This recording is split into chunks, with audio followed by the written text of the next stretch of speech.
Okay, good morning, everybody. Hope everybody's well. Happy Wednesday for those that are joining us live, wherever you're joining from, and whenever you're listening. May it be a happy and incredible day. We've been talking a lot about this concept, or at least we've started, I don't know if we're talking a lot, but we started talking about this concept of alacrity. What we're doing now is delving into different traits, trying to understand them together, trying to get better at them together, in hopes that by recognizing these individual pieces within ourselves and working on them specifically, we can build a greater mosaic that will allow our inner light to shine through. That is the difference, by the way, between good, great, and expertise, is the ability to break down things into its smallest forms. That they say that's really the core of wisdom, is distinctions. If you go to, I think we spoke about this once on the show, if you go to Alaska, they'll have 30 names for snow. If you go to California, they won't even know what it is. Because in Alaska, snow is relevant at a much higher level than in California. And as a result, they have distinctions. They understand the nuances of the texture and the moisture and the heaviness and the color. And each one, in giving its name,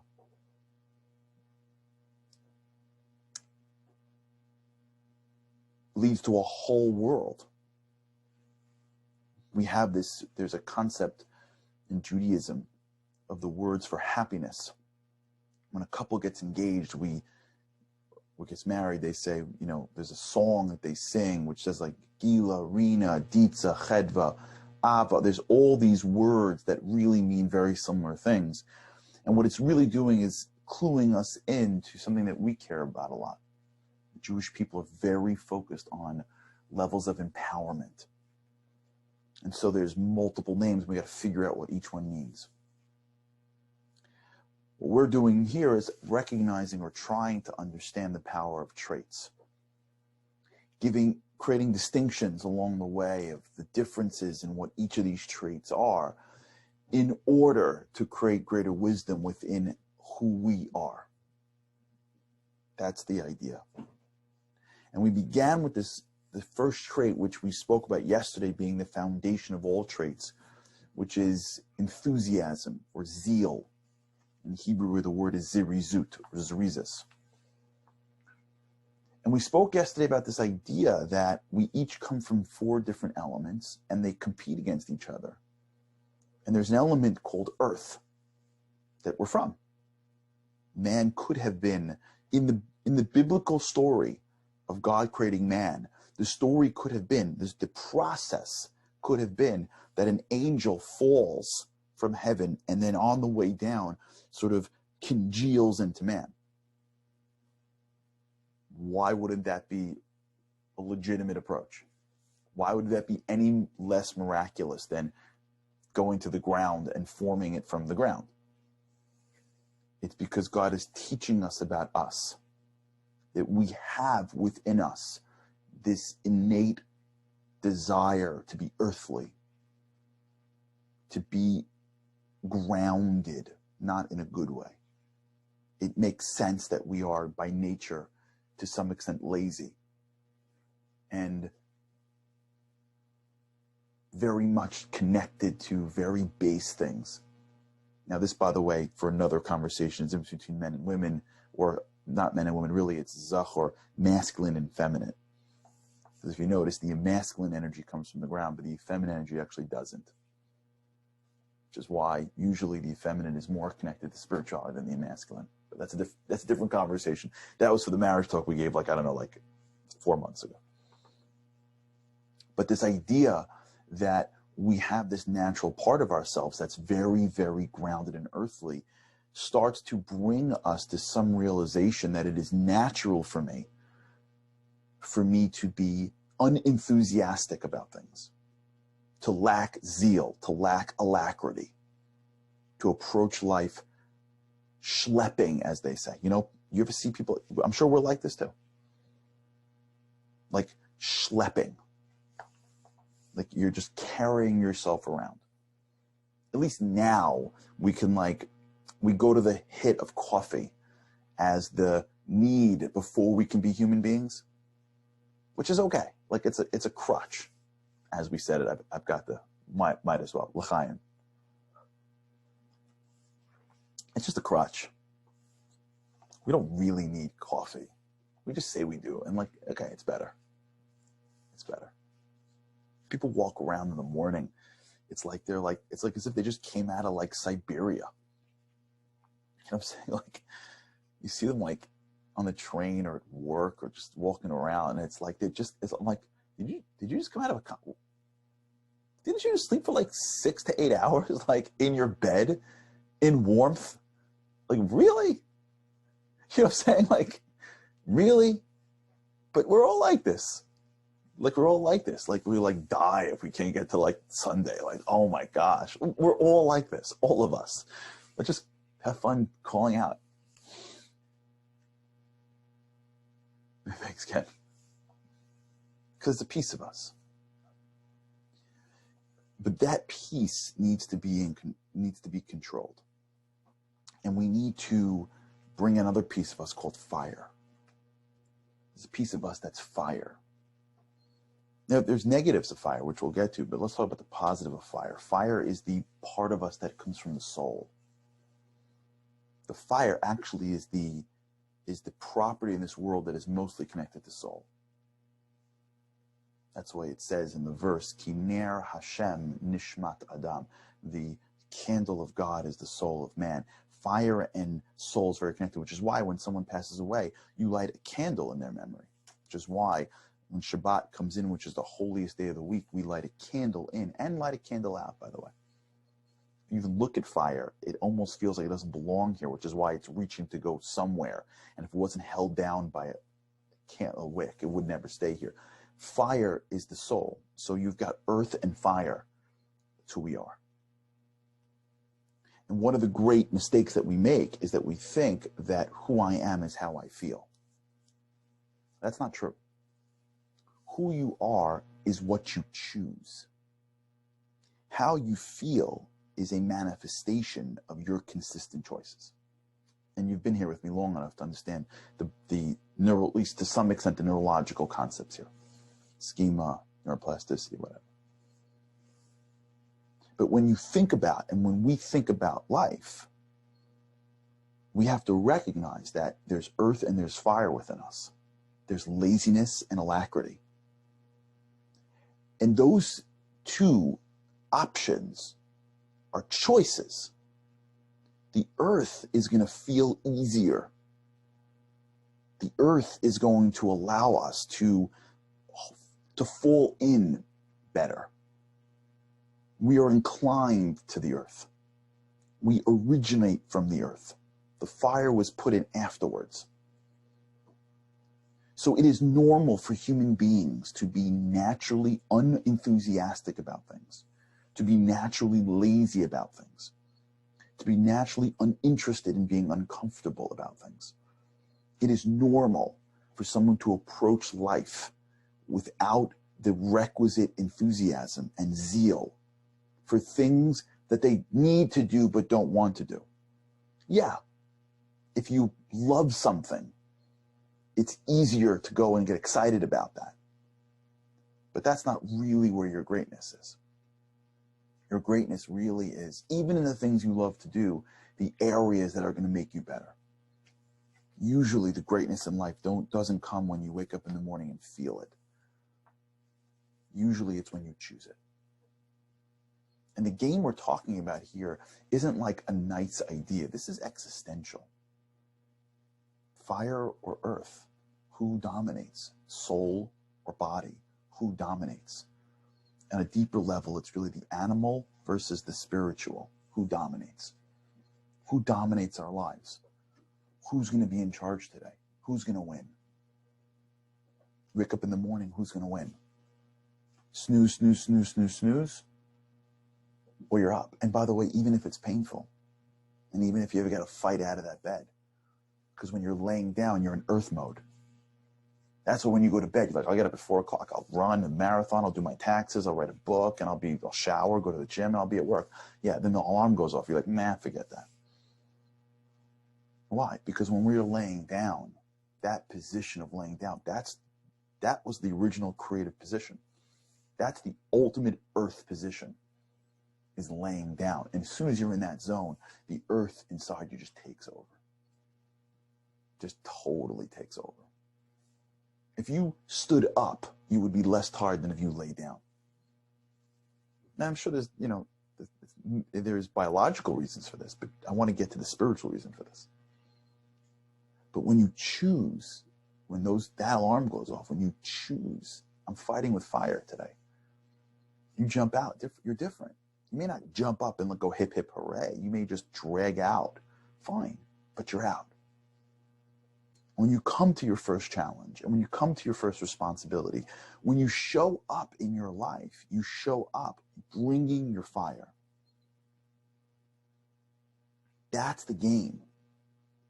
But we have to now take back what we think is who we are and recognize that we are choosing the parts of who we are to lead with.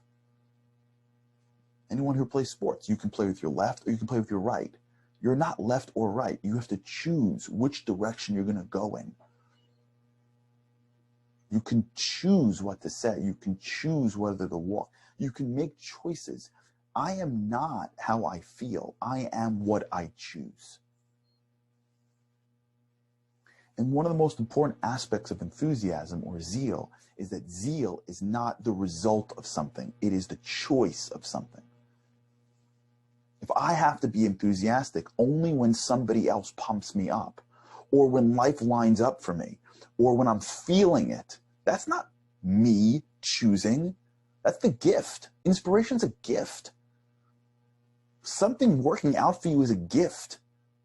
Your efforts translating to results is a gift. Someone saying the right thing to you is a gift. Feeling good physically is a gift. Speak to someone who wasn't. Physical health is a gift. Yes, you can do things for health. It's still a gift. It's a blessing. Living in an environment that is secure is a gift. The factors that make us feel good are gifts. The choices that we make when it's balanced or when the earth is winning and we don't feel good, that's us. That's why enthusiasm is a trait, because it's a choice. And traits are always ultimate choices, because traits are always things you have inside you in which you are choosing to either strengthen or weaken. They're muscles. They're really potential. Yeah. They're potential. And as a result, you get to choose every day as to what to work on. You can see, individual one that walks around and is filled with incredible muscles, and individual two that is total flab. And it's not that individual two has less potential. It's the choices that each of them have made. It's not that individual two was born not being able to climb a flight of stairs. It's that it's the choices. Now, of course, some people have more propensities and fine. But traits are muscles. And we make choices every day. And what we have to recognize in this trait of enthusiasm, of zoresis, of alacrity, is that it's not going to feel normal to us necessarily. I'm not going to want it, even if I understand it. I'm going to naturally not want to bring it to the table, because a piece of me is not from the world of zeal. A piece of me is from the world of earth. And there's a piece of me that when I get up against things that are hard, I say, I just want to go to bed. I just want to mentally check out. This is another huge societal thing that we've got now, which is the ability to check out. One of the great leaders of last generation, a man named Noah Weinberg, used to say, why do you have to check out? Why can't you just switch? You're studying something. Okay, fine. I get it. After a while, even if you look at the way your brain works, it gets to be too much. Why do you have to check out? Why don't you switch to something else that's productive? It gives you the same variety. It changes your mind. So if I'm in work for 5 hours and after an hour I'm burnt out from the memo I have to write, why do I got to check out? Why can't I just do something else productive? And then do something else. Well, why can't I switch to different tasks? Each of which will use different parts of my mind and body, but I'll stay in the world of productive the entire day. Why do I got to beg out? It's conditioning. It's because the earth took over. And it's because people have make a lot of money by entertaining us. And so they tell us, no. You need 7 hours of Netflix now. You got to chill out. If you don't chill out, you need 3 months off. I mean, you're only 18. I mean, can you imagine if you had to use your brain for 12 months a year? What would happen to you? I mean, you're 18. You're an old man. Can you imagine using your brain for, really? That's impossible. No, you need to take 3 months off and don't think of anything. Isn't that what happens when you're young? Why would society push you to work every day of your life? Only thing that can happen is that you can train yourself to be more productive. That would be how would that work? Why would you read a book on a train when you can just watch a movie? Why would you work at 10 o'clock at night on something that's your project, that's your passion, when you can just, scroll? This isn't real. This is just earth stuff, making us mediocre. That's not who we are. It's not how we're built. We're built to be great. You don't become great unless you bring the fire. There's a concept out there. There's a line. 80% of life is showing up. It's not true. 80% of life is showing up enthusiastically. Not just showing up. Choosing to bring the fire. Specifically when you don't want to. And I don't mean jumping around.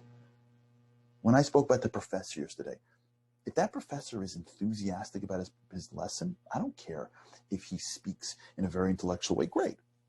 He's enthusiastic. And his enthusiasm may be very different than my or your enthusiasm. It doesn't matter how the enthusiasm manifests. But it matters how he shows up. And showing up is a choice. It's a choice that we make every single day. We decide how to show up. And when we decide how to show up, even if we feel like earth with fire, we start changing. I want to read you a quote before we end today. It's from one of the greatest Jewish books in history. The book is called the Tanya, written by a rabbi named Rabbi Shneir Zalman of Liadi. He's known as the Baal HaTanya. Can I tell you a secret? One of the greatest parts of our people are Chabad. I'm sure you know them. They're in every corner of the world. They're superstars. I'm going to tell you a secret. You know why they're superstars? I'm going to share you in on the secret. How do they go to Uzbekistan and after 3 years have a thrive? You know what I'm talking about? How do you end up how are there 12-year-olds shaking lulos with strangers in Washington Square Park? Where do they get this from? This book called the Tanya is their nuclear power. This rabbi wrote a book that is nuclear energy. I'm being serious. I want to read you one piece from this book. Here's what he writes, the rabbi. One of the greatest rabbis of all time. This isn't Charlie Harari talking. This is the real deal. This is what he says. I'll end with this. I'll read the English version. When attempting to be victorious over a physical opponent, such as in the case of two individuals who are wrestling with each other, each one striving to fell the other, one who is lazy and sluggish will easily be defeated and will fall, even if that individual is stronger than the other. It is exactly so in the struggle against one's negative impulses. It is impossible to conquer them with laziness and sluggishness, which originate in the negative emotion and in the heart that is numb like stone. These words. Rather, conquering one's negative impulses require alacrity, zresis, which derives from positive emotion and from a heart that is free and clean and cleansed from any trace of worry and negative emotion whatsoever. Notice he just threw that worry thing. We'll talk about that. Think about that today. Let's think about this today. Let's choose one time today. One time today. One time today. When earth is dominating us, let's choose fire. And be enthusiastic about something that we would have otherwise not, even if it's small. Because that's what we need to become the people we're meant to be. All right, looking forward to tomorrow. We'll continue this. Have an incredible, incredible day. Bring the fire today. Look for God's help. Can't wait to see you again tomorrow.